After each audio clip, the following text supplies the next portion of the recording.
Bismillahirrahmanirrahim.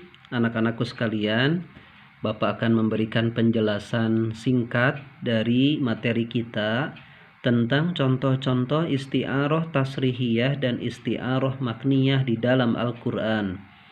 Seperti kita ketahui bahwa isti'aroh adalah bagian dari majaz. Majaz adalah kata atau lafaz yang bukan menunjukkan makna aslinya. Nah, isti'aroh tasrihiyah dan isti'aroh makniyah asalnya adalah tasbih, dan kita sudah bahas tentang itu ya. Nah, hanya dibuang dua unsur pokok dari tasbih, yaitu musyabbah atau musyabbah bi. Jika musyabbahnya yang dibuang, maka disebut dengan isti'aroh tasrihiyah. Dan jika yang dibuangnya adalah musyabbah bi, maka disebut dengan isti'aroh makniyah. Kita akan menemukan beberapa contoh ayat yang menunjukkan isti'aroh tasrihiyah atau isti'aroh makniyah. Pertama, isti'aroh tasrihiyah kita bisa menemukan dalam surat Al-Fatihah ayat 6. Ihdinas siratal mustaqim. Tunjukilah kami ke jalan yang lurus. As-siratal mustaqim, ke jalan yang lurus. Jika dikembalikan kepada asal kalimat, kira-kira seperti ini. Ihdina dinal Islam kassiratil mustaqim. Tunjukilah kami dinal Islam, kepada agama Islam, kassiratil mustaqim, yang agama Islam itu seperti jalan yang lurus. Musyabbahnya adalah dinul Islam dan musyabbah bi adalah as-sirat. Nah, musyabbahnya dibuang, dinul Islam, sementara yang ada adalah as-sirat. Ini disebut dengan isti'aroh tasrihiyah. Kenapa dinul Islam diserupakan dengan as-sirat? Karena memiliki wajhu syibhi, titik sama, yaitu dapat menghantarkan kepada tujuan. Agama Islam bisa menghantarkan pemeluknya kepada tujuan bahagia dalam hidup dunia dan akhirat. As-sirat, jalan, pun bisa menunjukkan atau menghantarkan seseorang kepada tujuannya. Contoh yang kedua, misalnya dalam surat Ali Imran ayat 103 ya.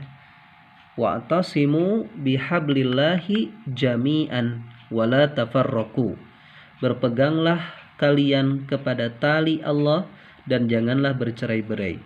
Asalnya jika di asal kalimatnya, wa'tasimu, berpeganglah bil Quran, kepada Al-Quran, kahablillah, seperti tali Allah.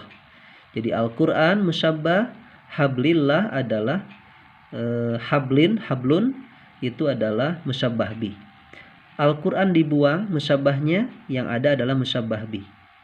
Maka disebut dengan isti'aroh tasrihiyah. Kenapa Quran dan hablun ini menjadi tasbih? Karena ada wajhu syibhi. Wajhu syibhinya juga dibuang. Ada titik sama, yaitu bisa memberikan keselamatan. Al-Quran bisa membuat seseorang selamat dalam hidup. Hablun, tali, juga bisa memberikan keselamatan. Bisa menjadi media seseorang yang asalnya ada di dalam lubang, di dalam jurang, untuk bisa naik ke atas dengan media tali. Maka Al-Quran diserupakan dengan tali.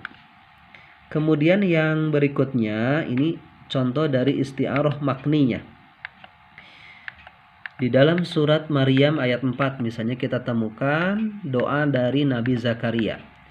Qala rabbi inni wahanal azmu minni washta'ala ra'su syaiba. Nah ini.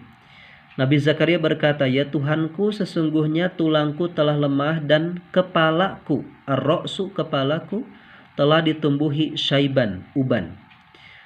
Sudah sepuh tapi belum dikaruniai seorang anak, hingga Nabi Zakaria berdoa, munajat, curhat kepada Allah bahwa tulang belulangnya sudah lemah, kepala sudah beruban, tapi belum dikaruniai seorang anak. Nah, ada kalimat washta'ala, dan menyala, ar-ra'su, kepala, syaiban, dengan uban. Yang menyala itu bukan kepala ya. Biasanya yang menyala itu adalah al-waqud. Al-waqud itu artinya bahan bakar.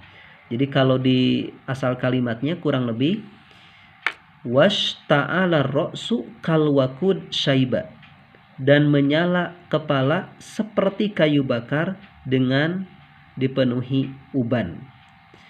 Kenapa demikian? Sebab nggak mungkin kepala menyala. Yang menyala itu adalah al-waqud. Yang pantas menyala itu adalah kayu bakar. Jadi istala ini adalah memalingkan kata yang bukan makna hakiki. Ya, sehingga ada kata yang dibuang. Kata yang dibuang itu adalah musyabbah bih, al-waqud. Maka itu adalah disebut dengan isti'arah makniyah. Jadi ista'ala menjadi qarinah, menjadi kata yang memalingkan dari makna yang asli. Sebab yang nggak mungkin ar-ra'su menyala, kepala menyala, nggak mungkin. Yang menyala itu adalah sesuatu yang pantas menyala. Apa yang pantas menyala? Al-waqud, yaitu bahan bakar. Kemudian berikutnya contohnya adalah dalam surat terakhir ini, Al-Isra ayat 24. Wakhfid lahuma janaha dzulli, dan rendahkanlah dirimu terhadap kedua orang tua janaha dzulli, sayap yang rendah, dengan sayap yang rendah. Ini serendahnya sayap, mestinya adalah sayap yang rendah. Ini adalah adab kita kepada kedua orang tua, harus rendah tawadu ya, tidak boleh sombong, tidak boleh meninggi. Nah, asal kalimatnya adalah wakhfid lahuma janaha dzulli katoiri. Rendahkanlah dirimu kepada kedua orang tua dengan sayap yang rendah, katoiri, seperti burung. Sebab yang memiliki sayap itu, yang memiliki janah bukan manusia tapi adalah burung. Nah, ini janah ini menjadi qarinah bahwa ada kata yang layak untuk sesuatu yang memiliki memiliki sayap adalah burung, ya. Tapi at-toyir sebagai musyabbah bih itu dibuang, dan yang ada adalah janaha dzulli, musyabbahnya saja. Maka itu adalah isti'arah makniyah. Mungkin itu yang bisa Bapak sampaikan. Dengan keterbatasan ini mohon maaf, mudah-mudahan kalian mulai terbuka pemahamannya ya. Terima kasih.